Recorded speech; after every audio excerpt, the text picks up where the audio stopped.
Hi, a happy Hoarder here. And if you didn't get a chance to see my live stream on some of my DIY projects that I'm working on, don't worry, I've included a clip in this video. But this is the sign that I got that's been hanging over my studio for many, many years, and also over my studio in Del Rio, Texas. So this has a sign, a thing on the back right here. And it says, price tag, this thing was $49.95. I have to do a picture of this. It says signs, F.J. Harrison, Pulaski, whatever. I've always left it on here, and it survived all these years. But it was made in China. Don't get excited. Now, I bought this during a time when we were doing some remodeling on our house in Del Rio, right? Yeah, because I studio there. It was over my door. Yes, because that explains it. We were remodeling our house in Del Rio, Texas, and God love Del Rio right now. So anyway, we had to pull up carpet, and we just were buying materials, and it seems like every day I was moving something heavy around or trying to store something really big. And so I called our truck, our little business. It was Taylor Ridge Dead Elephant Storage and Removal. So I found this, and I said, okay, I'm totally painting this to say, Taylor Ridge, I don't think I had Taylor Ridge at the time, did I? I don't remember we had that. Something Taylor, maybe I just had Taylor at the time. And then when we moved here, I said, I definitely need to do this. We have had this for I'm going 20-something years, 25 or so years, still never painted. But yet it has always lived over my studio door. And it needs some cleaning. And we're going to start by base painting. First of all, we got to look for any kind of damage, and it's held up pretty well, actually. I'm kind of shocked. I do not see any bad breaks that would not work with the overall theme.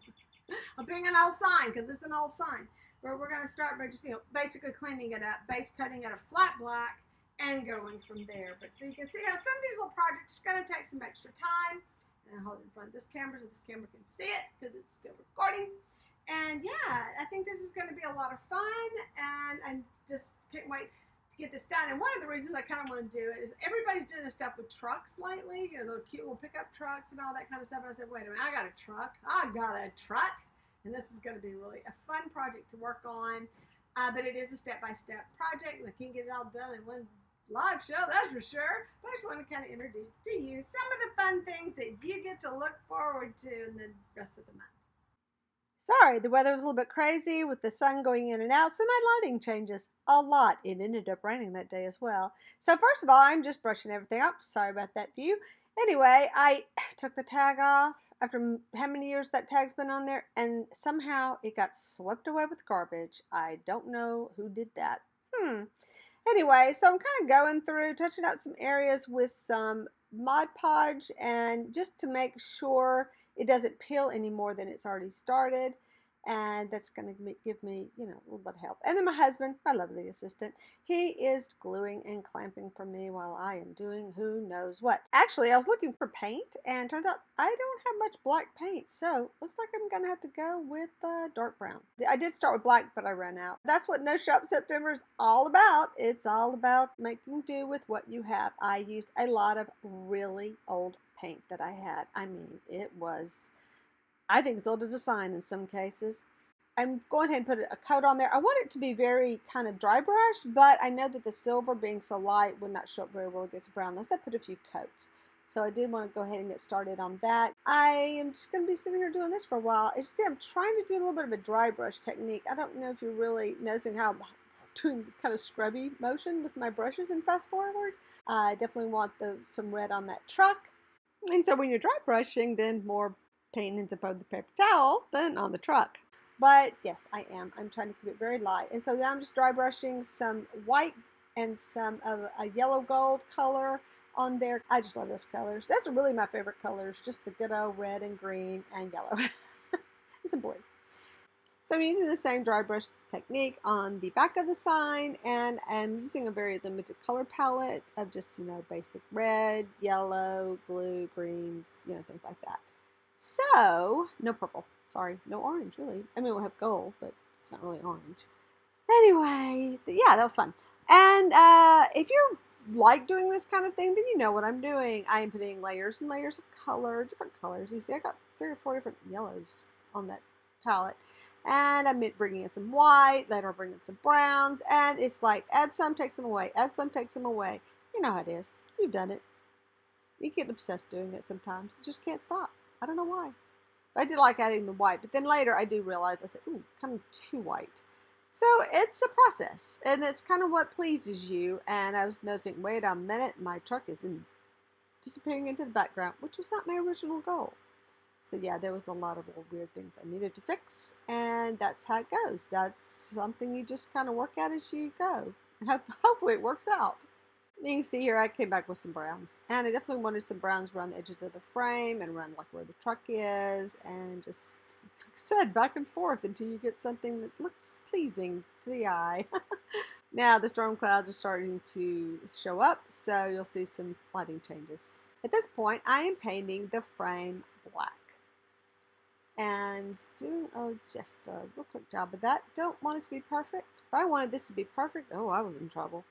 This is not one of those things you want to be perfect. Sorry about that head, but I'm doing a little bit more distressing around the edges, and I'm doing there's some grooves in the wood, and I'm just kind of going through and do some touch-ups here and there so that you see some dimension, and the truck actually kind of pops off of the background a little bit better. But I used a bristle brush on one of my dry brushing techniques. I know I just kind of threw this part together without really a good list of materials that I used.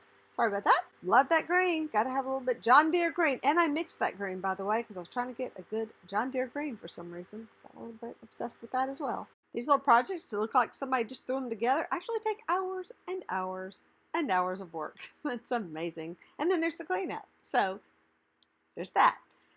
Yeah, so then I came in with the blue, a cute little blue. It's kind of a, I don't know, what do you call it, Nantucket blue? Yeah, it's kind of a colonial blue, maybe something in that color range. So it's kind of cute. And then I used the blue on the shirt as well. But I actually was a little bit of dry brush of white to kind of have a chambray look.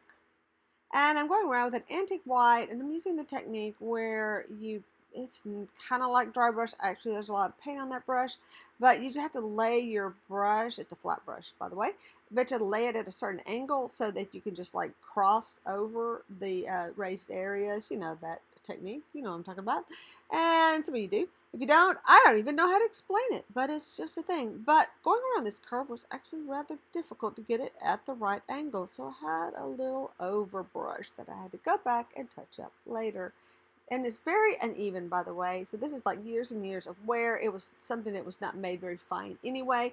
So the little trim that's going around there just kind of rough. Some places it's almost non-existent. So you kind of see it more exaggerated now that I've painted it white against the black and blue. So hey, I'm like a little distress work to make a picture really pop. Kind of loving this. I'm just going to say, well, it is much better than it was. And how I waited all these years, I don't know. But that is one thing about No Shop September. You get busy on things that you have just put off and put off. But I want to say now that all these little cute trucks people are pulling out and all their little decor, I said, I need a truck. So here's my truck.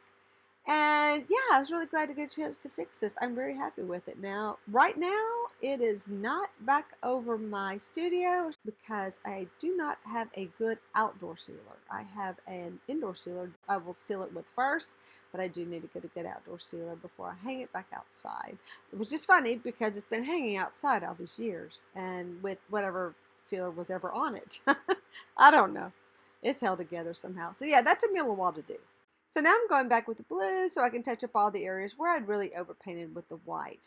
Now I need to tell you right now, this is day 2. First day was, basically me cleaning it up, gluing, and putting the Mod Podge and putting the brown paint all over it because, ran out of black.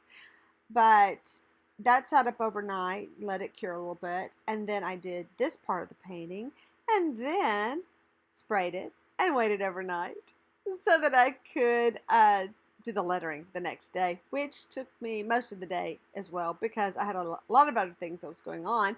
But yeah, 3 days of working on this. So I'm doing some distressing right now where I'm just taking the black, it's kind of a black brown, and I'm just kind of working it into the grooves of the truck, little designs that's going on in the wood. So yeah, that just kind of gave it a little bit more depth. I like that. So I took a photo of the sign and I put it on my Photoshop program, and I used the Photoshop as to layer on the lettering that I wanted. So I wanted a certain kind of lettering, and this is it. And then I knew I wanted an elephant, a dead elephant on the truck. So I actually took a real elephant and used it. So yeah, so I did that, which was fun. And moving on. Now, I hand lettered my sign. I don't have one of those really fancy, Cricut cutters or anything like that. I love that y'all have all those cool things. Me, I had to go old school. So what I've done is I have my printout ready, and I am looking at just how it lays out on here. And you see I have some tools in front of me. I was videoing, and my sister called, and I was not about to stop work in order to talk on the phone. So I kept working while my sister talked to me. So I didn't capture all that footage, but that's nothing new because technology is not my friend. And later, when I was trying to do the last part of this, I thought I turned my camera on, but I was wrong. The key to hand lettering is a good brush, and this is a good flat lettering brush. Except I'm a little bit out of practice. Plus, it's not really easy to do on a very bumpy, rough surface. But I'm doing the best I can here, folks. Just give me a break. So anyway, I did the red first, which is my drop shadow. And I'm having trouble with that O. Don't watch, because it's painful to see. But yeah, that O just not loving me for some reason. It kept getting fatter and fatter. That's why I sprayed first, so that I could go back and wash all that off and try again. And I tried again, and I tried again. So you get the idea how this goes. And now for the reveal. Here it is on my mantle. But the colors just aren't working on my mantle, but they're definitely going to pop against my red barn. Now you can see my elephant all painted up too. He's quite the character, and he's got the cute little X over his eyes because he's dead. So ever since my husband and I were married in 1990, it seems like we've been doing a lot of dead elephant removal and storage. So this truck pretty much nailed it. That, and I put the name of our LLC, which is actually Taylor Ridge LLC, on the truck. I'm really glad I finally got around to making this sign, and this was a really good time for me to do it. I was so out of practice of doing lettering and stuff like that, and that was a challenge. And sometimes you just need to challenge yourself to do something. As soon as I get it sprayed with an outdoor sealer, I will be hanging it back in its place of honor above my studio door. And I will add a photo of that on my community page, so be sure you check back. Now, let's talk about some of the stuff going on my mantle. I have picked out some weird things to include with this photo, like this weird little candle holder that I just had out in my barn. A lot of this stuff I just pulled out of my storage because I just never use it. I have all these weird plans. But it's very all rusticy, artsy, craftsy, kind of folk arty, weird stuff. But that boat right there, I actually made that for the play Arsenic and Old Lace. Yeah, I was one of those little wicked old ladies. But yeah, that was a little boat that we needed, and I love making props, so that was fun. I thought it went really well with this particular painting style. And speaking of arts and crafts and trucks, I do enjoy watching everybody's videos on all their wonderful DIY projects, and I hope you enjoyed this one. I know it's very unusual and probably something you're not going to find, but I hope you picked up a few pointers on things that you can do to start, hand lettering, just to see how it turns out. But most important is to use what you have. As long as that paint's still good, it doesn't matter what the bottle looks like. It's what's on the inside that counts, right? So hey, thanks for watching, and please hit like and subscribe if you haven't, and hit that notification button because sometimes I make really good videos.